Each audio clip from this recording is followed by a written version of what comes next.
While the students are cooking, I'm going to find out what late Victorian life was like at the school for Dorothy and her family.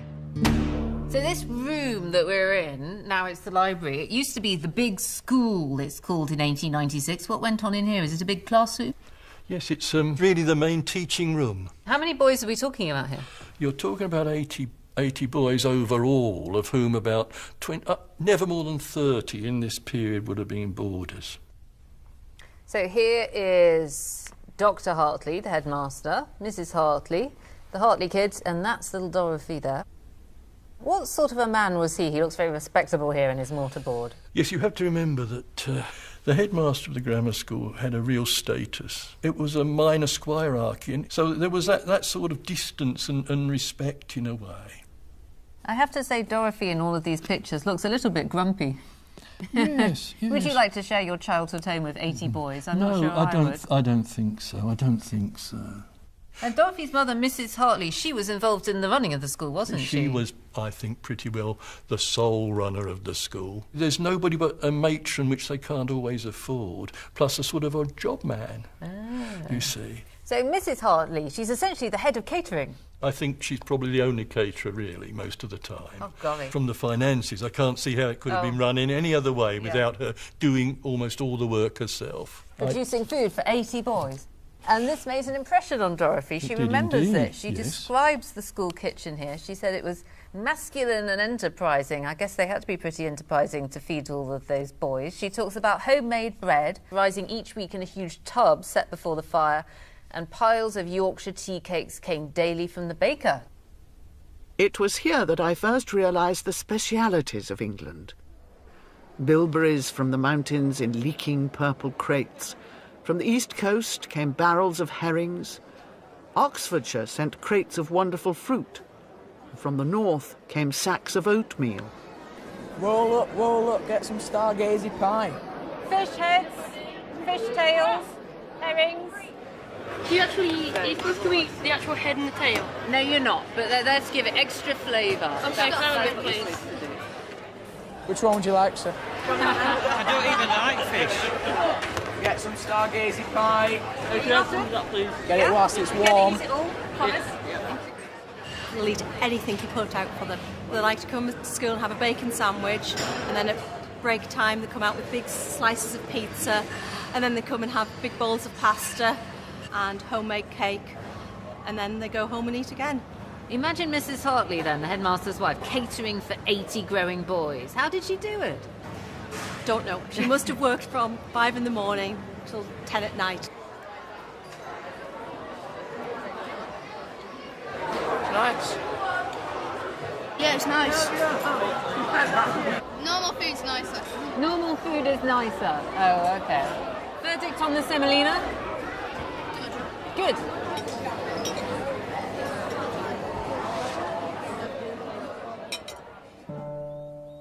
The Hartleys ate pretty well at the school. Not so people in the poorer farming communities nearby.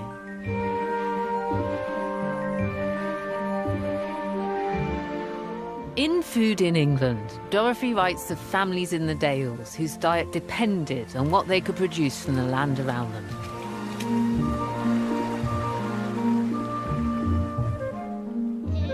If you came here 100 years ago, you would have seen a different sort of farming. It would have been more of a mixed farming. There would have been sheep, there would have been cattle, but there would have also been crops, particularly oats, and a variety of barley that does well at this altitude called big.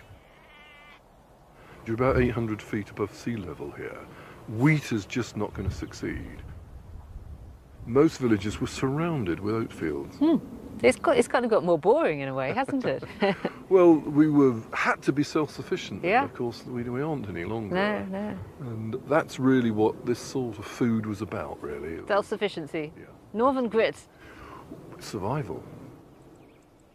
Dorothy visited the Dales regularly as a child. Later, she described how oats were the basic ingredient of meals up here. Oatcake and porridge were the two staples of this region, and every farmhouse, every village, every area developed their own ways of making various oatcakes. They often went by their Norse name. They were sometimes called haverkak or havercake. Does it not mean have a cake? Help yourself. Now, the word hafer or haver is a Norse word meaning oats. So haversack is a bag for putting your oats in. So it is. I've already made some batter. Batter. What's in the batter? It's a mixture of very, very fine sifted oatmeal, milk, water, a little bit of salt, and some yeast. Easy peasy then. Yeah. If you bring the bowl over and get as close as you can without burning yourself, okay, I'm going to ladle that onto the girdle, like that, and then I get the scraper and I go like that with it. There you go. We'll just let that cook. This is really food that has absolutely vanished and disappeared. You dip it in your soup for your evening meal. You'd wrap up cheese in it. It's very nice. It's really, really good stuff. Well worth reviving, I think. Don't burn yourself. Thank you. Yeah, that's it. Yeah, just use your fingers. That's it. Perfect. Okay, shall I hang that up for you? I can do it. Brilliant.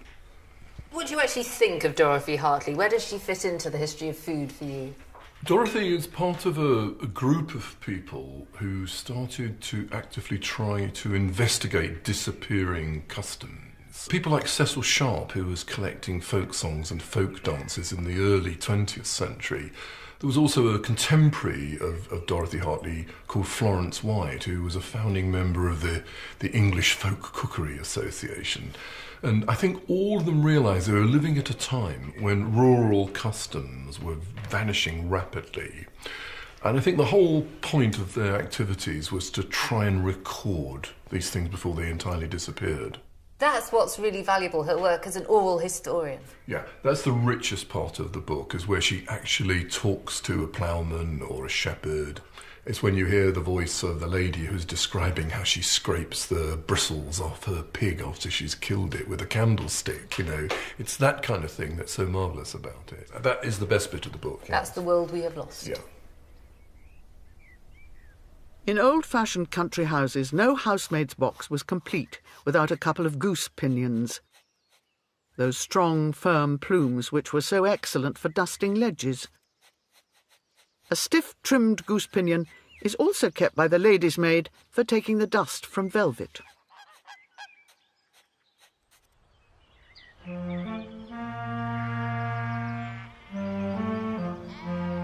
Dorothy remembered the Yorkshire Dales from her very earliest childhood. But at the start of the 20th century, she and her family moved down to the warmer landscape of the Midlands. By 1904, Edward Hartley was losing his eyesight. He had to give up his job as headmaster of the boys' school in Skipton. Instead, he became a rector in Rempston in Nottinghamshire, quite a small parish, and the family moved south. They ended up living here, in this Elizabethan, rambling, impressive house. And this is only the back. A lovely old house with every medieval inconvenience. The nearest shop was 5 miles away and we had no car. A butcher called once a week, a grocer once a fortnight.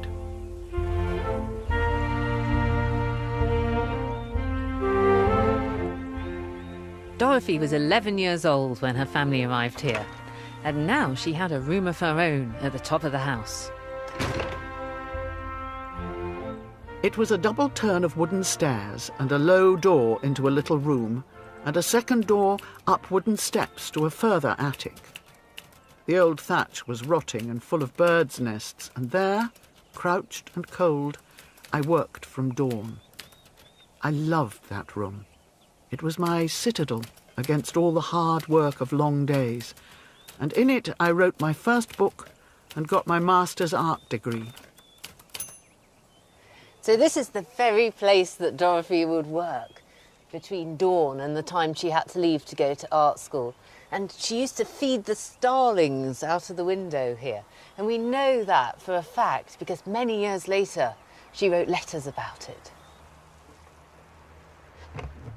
Do you think she's being a bit melodramatic here when she talks about how The old thatch was rotting up there in the attic, and it was No, because it was very much like that when I bought it. Oh, okay. It wasn't thatch, but Felicity Fletcher Wilson bought the rectory in 1999. And during renovations, she discovered a secret stash of Dorothy's letters written to the previous owner. What's great about these letters is that they're very personal. They're her reminiscences about her life here. Yeah, I think that's what's really nice about them, because you read in the book about the house and it doesn't actually mention the name or anything, but you can put the letters to the book and you come out with a completely different story and something that's very, very personal, actually. I like the description of how she prepares her workroom. She's scrubbed the oak beams in the wall with hot vinegar. It's not what you'd expect a teenager to be doing, is it? Scrubbing old beams with hot vinegar. No, not at all.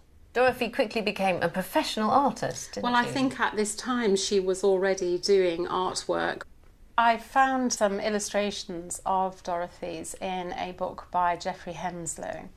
And there are some 90-odd illustrations in here, which goes to show what a busy girl she was. They seem to just set up all the things that she's going to be interested in. There's a real attention to historical costume, and also there's a lot of landscapes and countryside. There are. Countryside.